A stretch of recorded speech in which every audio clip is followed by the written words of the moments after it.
Just to start with some facts about menopause, as you know, if all of us have to go through menopause at some stage in our lives, because our lifespans have increased compared to 1940s and 50s, we live longer. So we live 34, 5 to 40% of our life in menopause or post-menopause. And out of the women who are currently in work, 80% of the women are either perimenopausal or menopausal.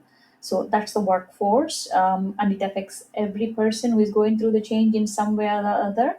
So it's quite important to talk about it and address those issues. And around 65 to 80% of the women do report that the symptoms that they've experienced, either because of the change they're going through, they negatively impact their work performance. If you talk about menopause in numbers, average age of menopause in UK is 51. It is not the same in other countries. For example, Asian women, they go through it early. It's around 46 to 47. And the symptoms, they don't last forever. That's the good news. They do last an average of 4 to 10 years. Some women do experience, some symptoms going over the 10 years, but majority would have, the symptoms would have subsided by then.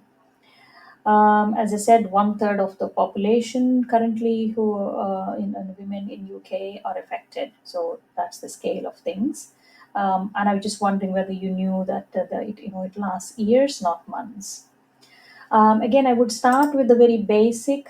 This is week one, so I'm going to start with basic, but I'll build on the information I'm giving you every week. So let's talk about women's life in hormones. So these are the number of eggs that we have inside when we are inside our mother's tummy. So when we have a girl child when she's in the womb, she has 6 million eggs. But by the time the girl child is born, the number comes down to 1 to 2 million. By the time she gets her puberty, around 10 to 13 years of age, she has only 300,000 to 500,000 left.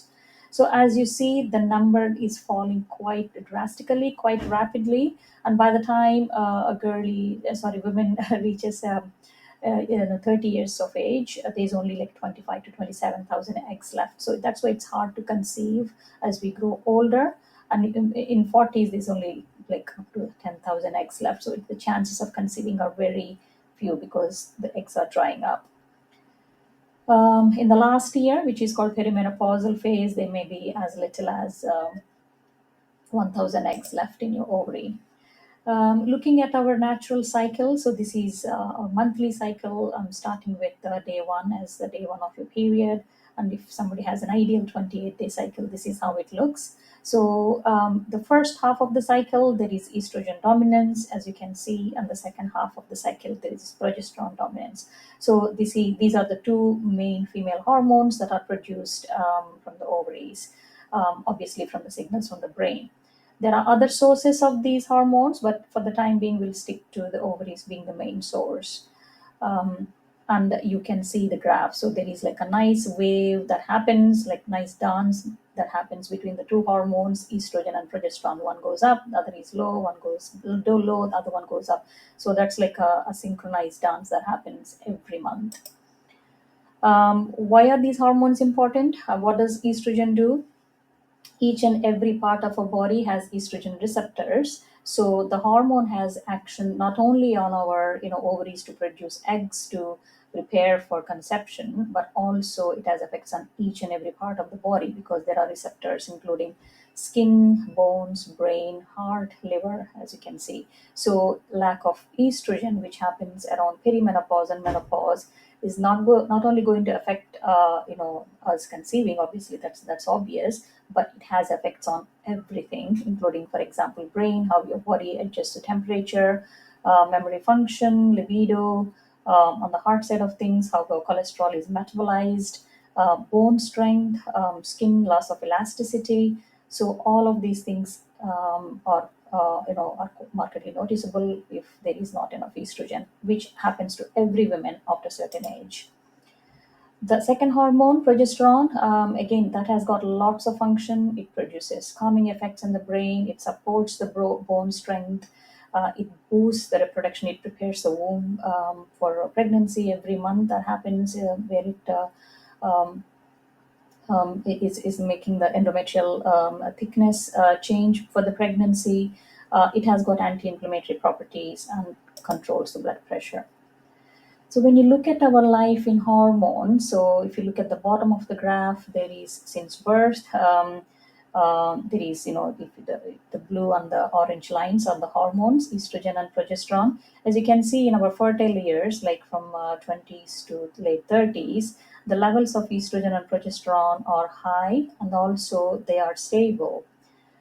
Whereas there is this wavy line either in the beginning, which is at the beginning of puberty, or perimenopause, like after 40.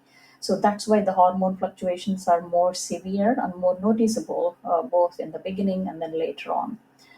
And After menopause, obviously, the levels are very low and they remain low for the rest of our life. That could be any time from 45 to the rest of our life. Again, this is another graph representing the three main hormones, testosterone. But as you can see, testosterone level drops much earlier in our 30s. So, what are the stages of menopause? So, you must have heard perimenopause, menopause, postmenopause. So, that is in numbers to make it simple. If you're having your natural cycles and they are regular, where we are releasing an egg almost every month, that's premenopause, and most women are premenopausal in that stage until 35, unless somebody has polycystic ovarian syndrome or early or premature ovarian failure, which are rare things.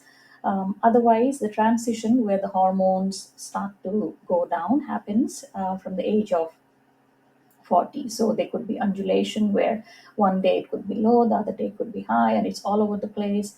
And some months you're releasing an egg, some months we're not releasing an egg. So that causes those fluctuations. And that can last up to 5 to 10 years. That's called perimenopause. And when the ovary has run out of all the eggs, the level of there is no more hormone to produce from the ovary.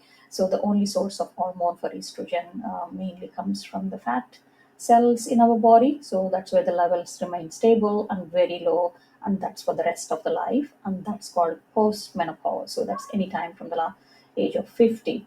So if somebody is going through the change, they'll still have periods. We call them menopausal when they didn't have a period for 12 months. So there's no blood test needed or reliable that can detect it. It's only by the clinical symptoms. Why we don't do the blood test is because the levels vary from day to day. So there's no reliable way to find out.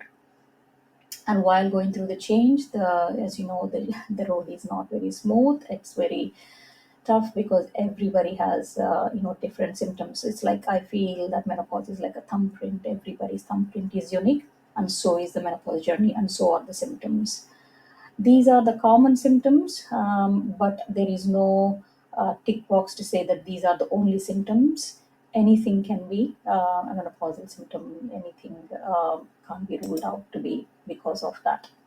How it affects the body, as you know, the brain fog, mood symptoms, dryness of the eyes and mouth and skin, hot flushes, loss of libido, weight gain, especially weight distribution changes, and bone strength decreases and muscle loss happens. So those are the ways that it affects. Those are the long-term effects where the strength of the bones and cardiovascular health is compromised as well. So we'll go through more of it next week, but I thought I'll just give you an introduction as to what menopause is before we go into what we can do about it. Thank you.